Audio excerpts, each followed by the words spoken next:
சென்னை காவாங்கரையில் உள்ள அகதிகள் முகாமில் வசித்து வரும் இலங்கை தமிழர்கள் இந்திய குடியுரிமை வழங்க கோரிக்கை விடுத்துள்ளனர்.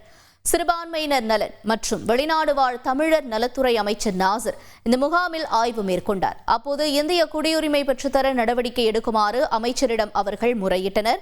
குடியுரிமை இல்லாததால் வேலைவாய்ப்பு உள்ளிட்ட வாழ்வாதாரங்கள் பாதிக்கப்படுவதாக அவர்கள் வேதனை தெரிவித்தனர். குடியுரிமை கொடுத்தா எங்களுக்கும் கவர்மெண்ட் வேலை கிடைக்கும் இல்ல எங்க பசங்களுக்கு. அப்ப நாங்க கஷ்டப்பட்டு படிக்க வச்சதுல எங்களுக்கு ஒரு அர்த்தம் இருக்கும்.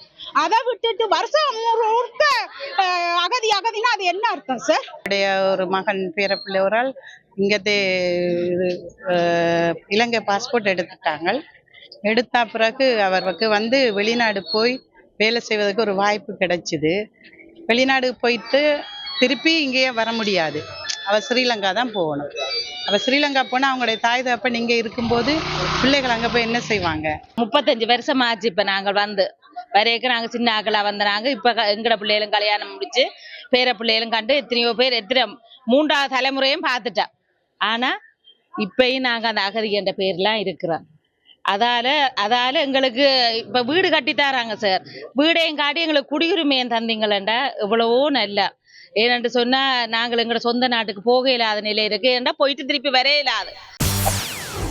செய்திகளை உடனுக்குடன் தெரிந்து கொள்ள உடனே சப்ஸ்கிரைப் பண்ணுங்க.